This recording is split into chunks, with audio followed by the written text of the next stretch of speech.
Advocate act મુજબ bar council of ઇન્ડિયાની રચના કયા ઉદ્દેશ માટે થઈ છે? કોઈ એડવોકેટ ઉપર પ્રોફેશનલ મિસકન્ડક્ટનો આરોપ લાગે તો તપાસ કરવાની સત્તા કોની પાસે છે? એડવોકેટ એક્ટ મુજબ એડવોકેટનો ડ્રેસ કોડ કયા પ્રસંગો માટે ફરજિયાત છે? એડવોકેટે તેના અસીલ પાસેથી ફી સિવાયની કોઈ ભેટ કે દલાલીની રકમ લેવી એ શું છે?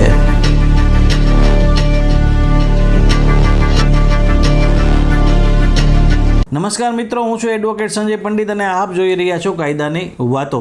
મિત્રો, આપણે જે એઆઈબીની એક્ઝામના સ્ટુડન્ટ છે, જે એઆઈબીની એક્ઝામ હવે આવતા મહિને 7 જૂનના રોજ આવી રહી છે, એની તૈયારી કરતા સ્ટુડન્ટને મદદરૂપ થઈ શકે એના માટે થઈને એક સિરીઝ ચાલુ કરી છે, જેમાં ડેઇલી સવારે 10 વાગે આપણે 5 પ્રશ્નો મૂકીએ છીએ. આજે જે 5 પ્રશ્નો મૂકાણા હતા એ એડવોકેટ એક્ટને રિલેટેડ મૂકાણા હતા, કારણ કે આ એડવોકેટ એક્ટને લગતા પ્રશ્નો છે, 5 થી 7 માર્કના પ્રશ્નો છે, એ એઆઈબીની એક્ઝામમાં અવશ્ય પૂછાતા હોય છે. અને એડવોકેટ બન્યા પછી જે એથિક્સ છે એને ફોલો કરવાના હોય છે દરેક એડવોકેટે, એને રિલેટેડ પણ એડવોકેટ એક્ટમાંથી આ પ્રશ્નો આવતા હોય છે મિત્રો. તો મિત્રો, આજે આપણે એની ચર્ચા કરવાના છીએ, તો એ વિડીયોના અંત સુધી જોડાયેલા રહેજો. હજારો વિદ્યાર્થીઓએ આજના 5 પ્રશ્નો છે એટેમ્પ્ટ કર્યા છે. ઘણા વિદ્યાર્થીઓના બધા પ્રશ્નોના જવાબ સાચા આવ્યા છે, અમુકના 2 સાચા આવ્યા છે, અમુકના 4 સાચા આવ્યા છે. તો અત્યારે આ 5 પ્રશ્નોના સાચા જવાબ શું છે એની રૂપરેખા આપ મેળવી શકો છો મિત્રો. તો મિત્રો, આજનો જે પહેલો પ્રશ્ન હતો, એડવોકેટ એક્ટ 1961 મુજબ બાર કાઉન્સિલ ઓફ ઇન્ડિયા એટલે કે BCI ની સ્થાપના કયા ઉદ્દેશ માટે કરવામાં આવી છે? એમાં ઓપ્શન A વકીલોના પગાર નક્કી કરવા, ઓપ્શન B કાયદાકીય શિક્ષણ અને વકીલોના વ્યવસાયિક ધોરણો જાળવવા, ઓપ્શન C માત્ર ન્યાયાધીશોની નિમણૂક કરવા, ઓપ્શન D કોર્ટના બિલ્ડિંગ બનાવવા. તો મિત્રો, આ જે પહેલો પ્રશ્ન છે એનો જવાબ છે ઓપ્શન B કાયદાકીય શિક્ષણ અને વકીલોના વ્યવસાયિક ધોરણો જાળવવા. બાર કાઉન્સિલ ઓફ ઇન્ડિયા વકીલો માટે આચારસંહિતા કોડ ઓફ કન્ડક્ટ છે એ નક્કી કરે છે. એટલે બાર કાઉન્સિલ ઓફ ઇન્ડિયાની જે રચના છે એ રચના કાયદાકીય શિક્ષણ અને વકીલોના વ્યવસાયને ધોરણો જાળવવા માટે થઈને કરવામાં આવી છે મિત્રો, એના પછીનો બીજો પ્રશ્ન છે, એડવોકેટ તરીકે ક્લાયન્ટ પાસેથી ફી સિવાય કોઈ ભેટ કે દલાલી લેવી એ શું છે? એનો ઓપ્શન A છે યોગ્ય વ્યવહાર, ઓપ્શન B છે વ્યવસાયિક ગેરવર્તણૂક એટલે કે પ્રોફેશનલ મિસકન્ડક્ટ, ઓપ્શન C છે સામાન્ય બાબત, ઓપ્શન D છે વકીલનો અધિકાર.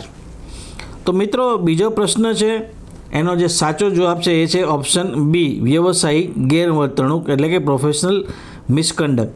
એડવોકેટ છે એ માત્ર નિર્ધારિત ફી લઈ શકે છે, વધારાની કોઈ પણ ભેટ કે લાંચ લેવી એ ગેરકાયદેસર છે મિત્રો,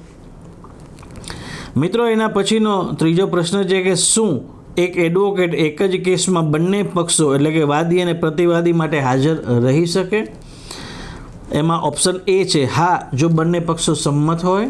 ઓપ્શન B છે ના, તે વ્યવસાયિક ગેરવર્તણૂક છે. પહેલું ઓપ્શન A છે હા, જો બંને પક્ષો સંમત હોય. ઓપ્શન B છે ના, તે વ્યવસાયિક ગેરવર્તણૂક છે. ઓપ્શન C હા, પરંતુ માત્ર સિવિલ કેસમાં. ઓપ્શન D હા, જો કોર્ટ પરવાનગી આપે. તો મિત્રો, આ જે ત્રીજો પ્રશ્ન છે એનો જવાબ છે ઓપ્શન B ના, તે વ્યવસાયિક ગેરવર્તણૂક છે. એટલે કોઈ એક વકીલ છે એ બંને પક્ષે વકીલાતનામું ફાઇલ કરી શકે નહીં કે બંને પક્ષે રોકાઈ શકે નહીં, એ પ્રોફેશનલ મિસકન્ડક્ટમાં ગણવામાં આવે છે.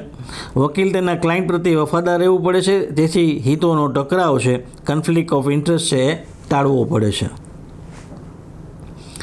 એના પછીનો ચોથો પ્રશ્ન છે, જો કોઈ એડવોકેટ પર પ્રોફેશનલ મિસકન્ડક્ટનો આરોપ લાગે તો તપાસ કરવાની સત્તા કોની પાસે છે?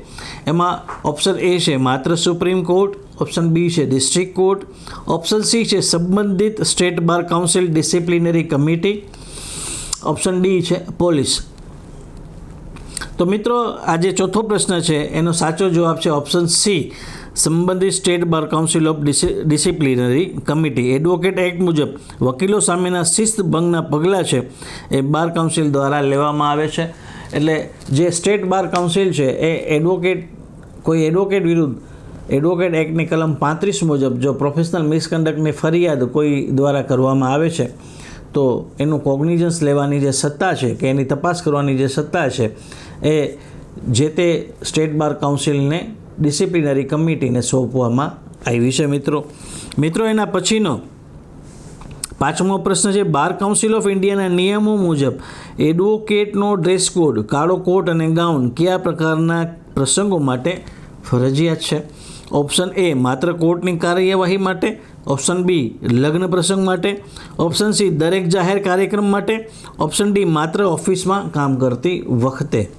તો મિત્રો આ જે 5મો પ્રશ્ન છે એનો જવાબ છે ઓપ્શન એ માત્ર કોર્ટની કાર્યવાહી માટે.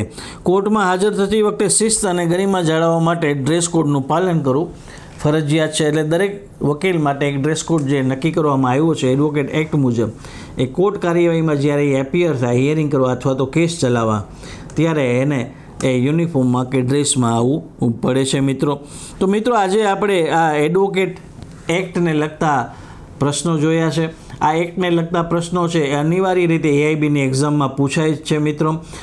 હવે આવતીકાલે 7મો દિવસ છે. આવતીકાલે આપણે ચર્ચા કરશું લેબર લોને રિલેટેડ પ્રશ્નોની, કારણ કે તમે વકીલ બન્યા પછી લેબર લોના કાયદા પણ જાણવા એ ખૂબ જ મહત્ત્વના છે અને લેબર લોને રિલેટેડ 3થી લઈને 5 માર્ક સુધીના પ્રશ્નો આવવાની શક્યતા રહેલી છે તો આવતીકાલે સવારે આ લેબર લોને રિલેટેડ 5 પ્રશ્નો છે એ આપણી ચેનલ ઉપર અને મારી FB પ્રોફાઇલ ઉપર પબ્લિશ થઈ જશે.